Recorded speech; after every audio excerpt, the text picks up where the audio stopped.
Pronto. Boa tarde a todos, todas e todes. Hoje nós estamos com a atividade da FLI7, a Feira Literária do Colégio Estadual Teotônio Vilela. E receberemos nesta tarde a escritora para um bate-papo muito gostoso, Beth Bastos, tá? E vamos saber um pouquinho o que é a FLI7. Pode colocar o vídeo.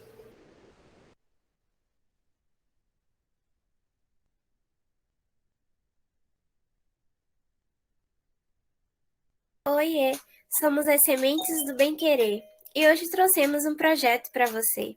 A FLI7, a primeira feira literária do Colégio Estadual Teotônio Vilela.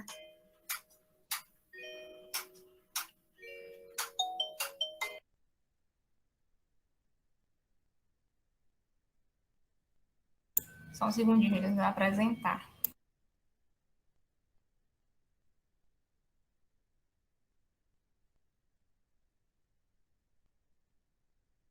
Oiê, somos as Sementes do Bem Querer e hoje trouxemos um projeto para você.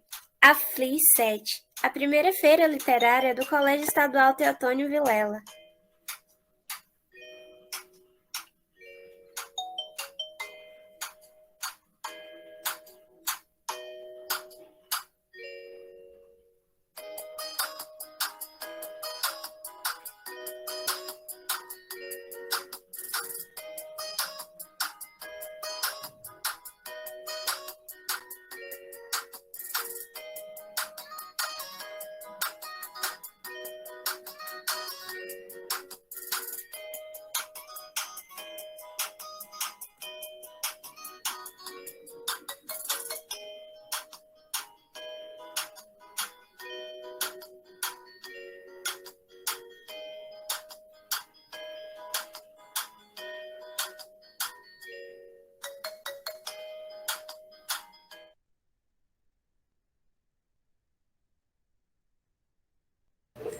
Então, sejam bem-vindos de novo, né, a nossa FLI7, que nasceu, que surgiu aí, né, da vontade de formar cada vez mais leitores, não só leitores do mundo, leitores de textos informativos, mas principalmente leitores do texto literário. E aí, quando a gente fala em leitores do texto literário, a gente tem a música, como nós vimos, né, algumas músicas de Lenine, né, de Filhos de Jorge, como foi o nome do outro cantor que vocês colocaram? Nando Reis. Nando Reis, isso, que é poesia viva, né? Então, principalmente esses leitores de música, leitores de poema, leitores de romance, de contos, de crônicas, enfim, leitores do texto literário, pois a literatura é um direito. Todos nós temos direito a este tipo de texto. Então, a escola tem que ser esse espaço onde esse direito ele é privilegiado, tá? Então, quando vocês se depararem com algum texto literário, vejam esse texto como algo que pode acrescentar na vida de vocês algo melhor, né? Uma reflexão, um engajamento social, um engajamento político, emocional, artístico também, porque às vezes a gente se depara com texto literário só para aguçar esse nosso lado artístico. Então, o texto literário, ele pode fazer muitas coisas na nossa vida, tá? E, às vezes, não fazer nada, porque a literatura é isso, ela é livre, né? Então, ela depende do leitor. Então, a literatura, ela se torna viva a partir do momento que aquele leitor a toma para ele, né? Então, essa literatura, ela vai fazer com que a gente tenha transformações em várias áreas do nosso conhecimento, da nossa vida, não só por conta de escola, de prova, mas por nos tornar, vamos dizer assim, pessoas mais empoderadas. A literatura permite isso, permite que a gente conheça a história da humanidade, né? Eu sempre falo de um autor chamado Roland Barthes, que ele fala que Se todos... Olha, a nossa querida Vanúzia, gente. Vanúzia é poeta também. Eu a convidei para esse momento maravilhoso. Seja bem-vinda, minha amiga linda. Que bom você aqui com a gente neste momento gostoso, viu? Então, de nada, seja bem-vinda. A casa é sua, tá? Hoje a gente tem um bate-papo muito especial com Beth Bastos, né? No instante ela está aqui, já está se organizando para entrar. Então, fique à vontade para fazer suas perguntas, tá? Pode trazer suas contribuições, será muito bem-vinda. Viu, minha querida? Olha aí. Boa tarde a todos, todas. É um prazer imenso, Cláudia, estar aqui, né, nessa sala virtual. E, assim, muita saudade de você, dos nossos encontros, das nossas conversas, nossas trocas de experiências, né? Uhum. Você sabe que eu sou sua fã. Olha. Idem. Estou por aqui. Idem. Tá bom, fique à vontade, viu?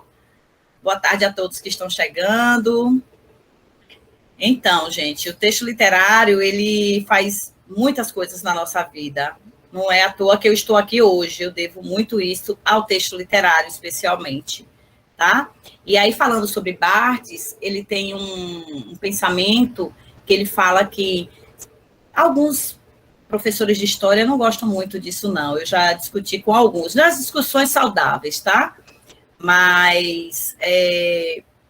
ele diz que se todos os livros de história desaparecessem do nosso planeta, sumissem, e nós ficássemos somente com a literatura daria conta de contar a nossa história, contar a história do homem, a história da humanidade, a história das sociedades. Porque quando a gente se depara muitas vezes com o texto literário, a gente pensa na época em que aquele texto foi escrito, naquelas pessoas que viveram aquela época, né? O que aquelas pessoas passaram, aqueles sentimentos que estão ali presentes naquelas entrelinhas. Então, o texto literário revela isso. É por isso que a literatura e a história, elas estão imbricadas. Não dá para a gente separar, a gente ler um livro de literatura ou estar em uma aula de literatura e não falar sobre história. Não tem como, né? Porque a literatura é a própria história da humanidade. E aí eu vou...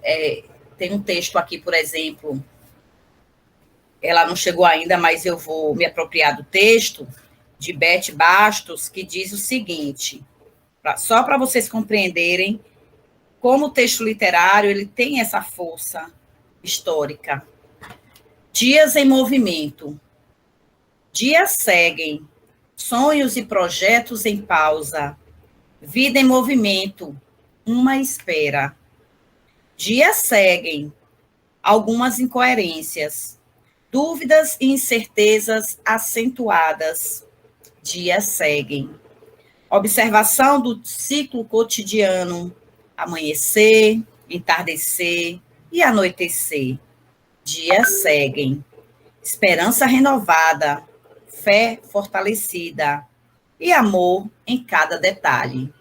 Então, eu achei esse poema, assim, super fantástico, quando a gente pensa como a literatura retrata os nossos dias, né? E como estes dias difíceis que estamos passando já, né? Daqui, infelizmente, a pouco tempo, a gente chega aos 2 anos de luta, né? Então, como esse tempo pandêmico acabou sendo inspiração para o fazer poético, né? E talvez... quando vocês tiverem filhos, né, estiverem daqui a alguns poucos anos, e esses filhos peguem esses textos dos autores que escreveram em 2020, em 2021, esses filhos, esses alunos, esses jovens, perguntem a vocês, perguntem aos professores, o que foi a pandemia do coronavírus, que tanto está presente aí na poesia, no conto. E aí vocês vão lembrar do que nós passamos, que estamos passando, né? E vão dizer, explicar para eles o que foi a pandemia do coronavírus, que levou quase mais de 500 mil de vidas, não é? até agora quase 600 mil vidas. Então, assim, não é uma gripezinha, não foi uma gripezinha, nem uma dor de barriga, né? Foi uma pandemia, que tem um significado muito vasto, né? Então, foi num termo, assim, bem pesado, um holocausto mesmo da saúde pública, né? Então, a gente precisa ver o texto literário como aquele texto que vai retratar a nossa história, a história da nossa sociedade, a história do nosso país, né? Não ver o texto literário como um mero objeto que está ali para ocupar espaços ociosos, que não tem o que dizer. Quem dá vida à literatura é o leitor. Então, sejam leitores de literatura, leiam contos, leiam crônicas, leiam fábulas, leiam poemas, leiam romances, né? A leitura, gente, ela abre portas. É um clichê a gente falar isso, mas infelizmente, ou felizmente, a gente ainda precisa usar esse clichê, né? A leitura abre portas. Então, a pessoa que lê, ela não é que ela não vai ter dificuldades na vida, mas as dificuldades que ela vai encontrar, ela vai conseguir driblar melhor tais dificuldades, ela vai conseguir buscar estratégias melhor para continuar percorrendo o caminho, né? Então, leiam. Sempre tenham alguma coisa na cabeceira para ler. Aproveitem aí essa época que hoje a gente encontra nas redes sociais, né? Daquilo que realmente vai ferir, né? Nós como seres humanos, mas a gente encontra muita coisa boa nas redes sociais. Eu mesma me deparei o ano passado com todos os livros em PDF de Carolina Maria de Jesus. Eu tenho somente Quarto de Despejo físico, né? E aí eu estava querendo comprar Diário de Bitita, Casa de Alvenaria, e aí quando eu chegava lá naquele site que vende livros com preços acessíveis, eu encontrei um livro dela de quase R$ 500. É um livro usado ainda, né? Porque esse site, ele traz relíquias. Eu comprei já vários livros lá que não existem em livrarias, só em bibliotecas e tudo mais. Então, eu disse, poxa, você dá quase R$ 500 num livro, é muito caro. E aí, de repente, eu, pesquisando, me deparei com todos os livros dela em PDF. Né? Um outro livro também que, na época que eu fui comprar, ele estava muito caro, é Úrsula, de Maria Firmina dos Reis. Estava muito caro esse livro, porque ainda não tinha se polarizado, vamos falar assim. Né? A gente tem aqui a nossa primeira romancista brasileira, que é uma mulher negra. Isso muita gente não fala. Mais uma das 1000 novidades que a gente tem por aí, que a gente não discute, não conhece, Isso. na escola. A gente sempre vê, o primeiro romance foi A Moreninha, de Joaquim Manuel de Macedo. A gente sempre, né? Porque os livros didáticos realmente falam isso. A minha formação, eu vi isso. É tanto que quando eu dava aula, algum pouco tempo atrás, eu falava isso. Primeiro romance foi escrito por um homem. Um homem branco. E aí ele... Não, gente, olha aqui, ó. Úrsula. Foi escrito em 1859 por uma mulher negra. Isso muitas redes sociais não falam. Né? Então, assim, que a gente saiba fazer essa busca, que a gente faça nossas leituras. E outra coisa, ficou um livro hoje que é um livro com preço acessível, entendeu? Eu, particularmente, quando eu posso, se você for escolher, perguntar, você prefere como Pro em PDF ou livro físico? Eu tenho muitos em PDF, porque às vezes a gente manda para os alunos, né? Às vezes o aluno não tem como ter acesso àquele livro físico. Mas se eu puder ter o meu livro físico, exatamente, Tiago, escravizada, né? Exatamente. É a história aí de dois escravizados que tinham um amor, assim, um amor puro, né? Que é Tancredo e Úrsula, tá? Então, fica a dica aí de leitura para vocês. E quando vocês ouvirem falar que o negro ou a negra começou a escrever há pouco tempo, não acreditem. O negro e a negra sempre escreveram, tá? Sempre escreveram. Tem um autor que se chama Eduardo de Assis Duarte, que eu estudo muito ele. Ele é um professor da Universidade Federal de Minas Gerais. E ele diz que, viradas as páginas dos séculos, o negro continua a falar, continua a escrever. Infelizmente, às vezes, ele não acha espaço para aquela escrita ganhar fôlego, ganhar força, né? Mas ele sempre escreveu, ele sempre falou. Tá? Tem uma autora também que eu conheci também há pouco tempo, que é Alta de Souza. Ela era do Rio Grande do Norte. Também foi uma autora negra, tá? E que fez parte do romantismo brasileiro. Mas quando a gente estuda romantismo brasileiro, a gente ouve falar de alguma mulher que fez parte desse período, desse movimento? Não. Não ouvimos falar, né? Então, fica aí uma outra dica, Alta de Souza. Por sinal, Chico Xavier, né? O nosso grande mestre aí do espiritismo, né? Ele tem um livro, Alta de Souza, que foi inspirado por ele. Ele psicografou o livro todo de Alta de Souza. Os poemas dela, ele conseguiu trazer tudo à tona. E Alta de Souza, até pouco tempo, ainda não era conhecida. E aí, muita gente conheceu essa poeta, uma menina jovem que faleceu muito cedo por conta da tuberculose. Acho que tinha 16, 17 anos quando ela faleceu. E Chico Xavier psicografou o livro todo. Muitas poesias dela que a gente veio conhecer através dele.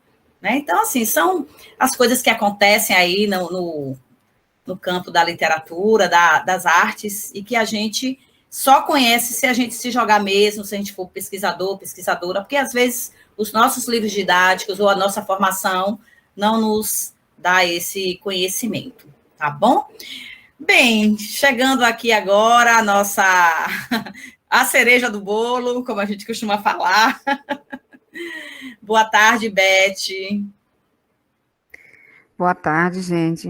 Desculpa o atraso. Boa tarde, Claudinha, Patrícia, que manteve contato comigo, os demais estudantes presentes. Na tarde de sexta-feira de outubro, né? Primeira sexta-feira, 1º de outubro, uma data bem de abrir ciclos, iniciar um novo caminho, um novo mês. Então, gratidão pelo convite. Peço desculpas pelo atraso, mas justamente 2 horas minha filha, ela tem uma aula virtual, então eu tive que preparar o acesso, ela está lá na sala, preparar todo aquele ambiente, enfim, mas cheguei. Fique tranquila, meu amor. Primeiramente, a gente quer agradecer, tá, a sua disponibilidade. A gente sabe que professor, né, nesses tempos, quase que não tem uma folguinha, porque realmente essas aulas virtuais também, elas demandam de muito tempo, né? E também a gente já retornou, né, o nosso ensino híbrido, você também está aí no ensino híbrido, então o tempo a gente sabe que é corrido.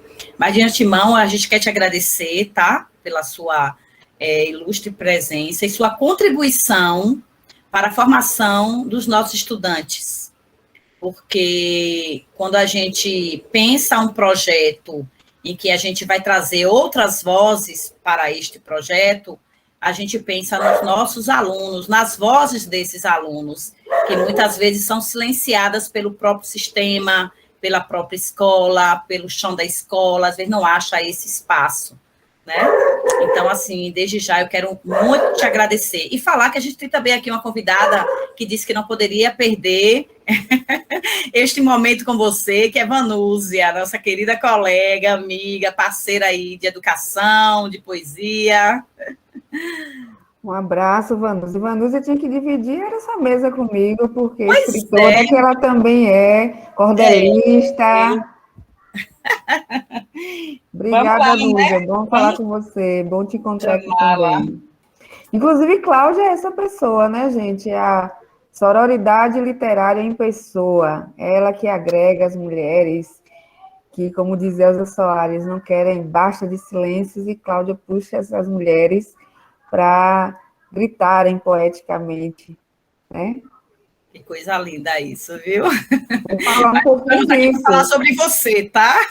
Ah, mas não tem como falar. Aliás, eu preparei até um slidezinho, se vocês permitirem, Pronto. para exibir só norteador, mas é porque assim, eu começo com uma pergunta. Eu acho que Cláudia, eu vou trazer Cláudia porque assim, ela é meio ocupada, viu, gente? Ela não quer ser não por tudo isso.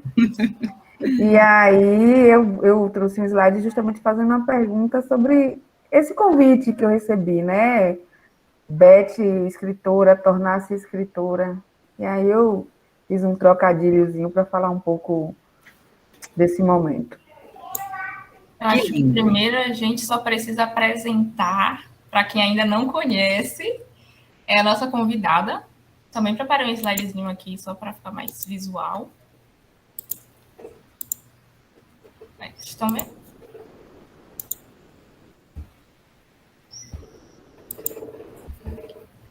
Para a Cláudia, você pode ver? Sim.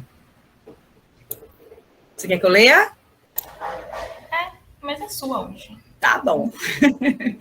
Beth Bastos. Olha a força do bebê. Elizabeth Bastos da Silva, né?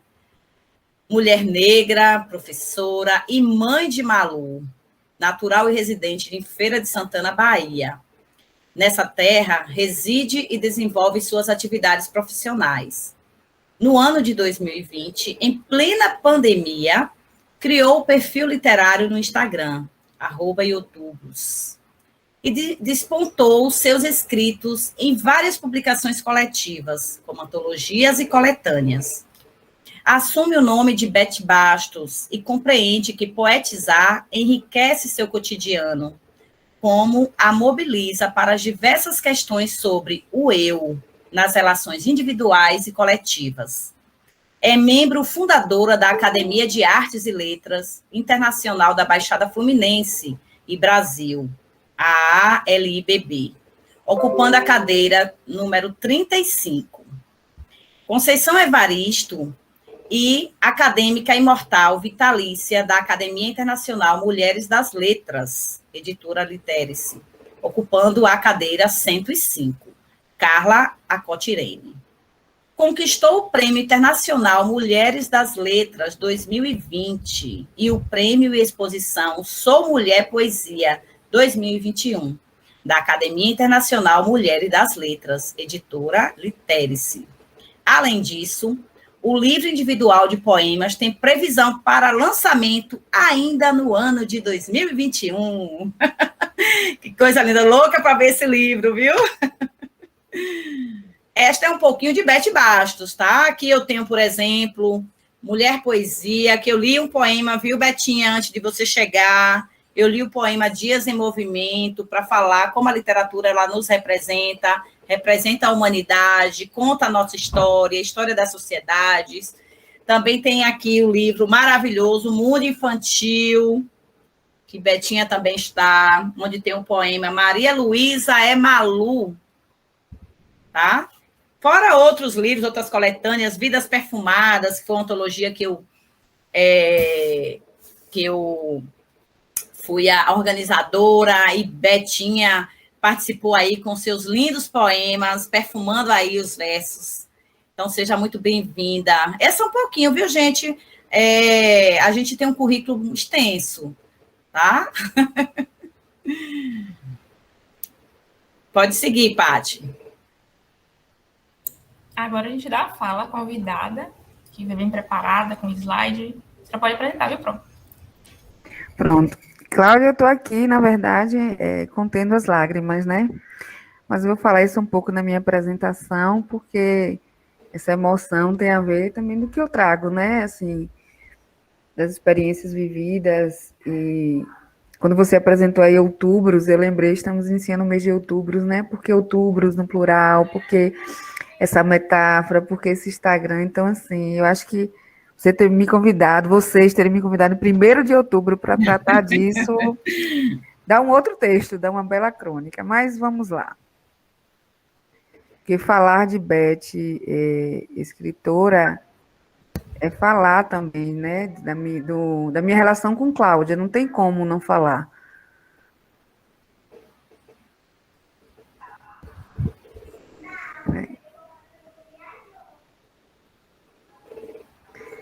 Estão vendo? Estão visualizando? Sim. Então, gente, novamente agradecer a Cláudia e a Patrícia pelo convite nessa manhã de sexta-feira, como a Cláudia bem trouxe, né? Voltamos à presencialidade, somos professoras, não somos apenas essa gostosura de escrever ou fazer poesia, né? Somos também. E aí estamos todos atarefados, além de ser o próprio início do mês, né? Gestão doméstica, familiar, enfim, de quem é mãe, dona de casa, esposa, enfim. Mas, como eu conversei com uma colega minutos atrás, por isso que eu me atrasei, e a gente recusa esses convites, porque convites como esse é que nos movem, é que nos alimentam e nos dá prazer. Essa tarde aqui para mim, com vocês, mesmo 1 hora ou meia hora, o que fosse, nunca será um fardo, nunca será um momento de desgaste. Para mim é um prazer. É como se eu estivesse fazendo a poesia da tela, a poesia com as pessoas que estão aqui e com a minha mentora poética. Eu vou contar todo o segredo para vocês agora. Viu, gente? Quem não sabe. Então, eu comecei esse slide falando justamente disso. Eu, escritora, por Elizabeth Bastos. Por que eu faço essa pergunta? É tão difícil para mim, gente, assumir esse lugar de me chamarem de escritora, de poeta. Eu ainda não internalizei. Eu digo que eu sou uma rabiscadora de textos, uma entusiasta dos escritos, dos rabiscos, qualquer outra coisa, menos escritora. Mas tudo isso eu devo, né, falando de mim, por mim, para quem está aqui, para mim também, sobre esses escritos, onde é que eles começam, né? Eu acho que desde sempre a gente escreve a vida.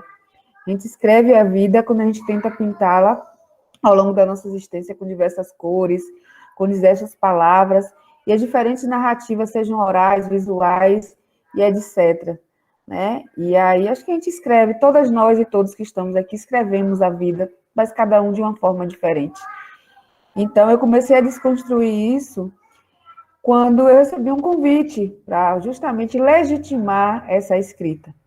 E aí, essa legitimação, vocês sabem que existe, tanto existe que a gente conhece muita gente que sabe ler e escrever, mas muita gente diz que não é alfabetizado, é letrado, porque não tem o quê? O certificado da escola, né? A escola não legitimou.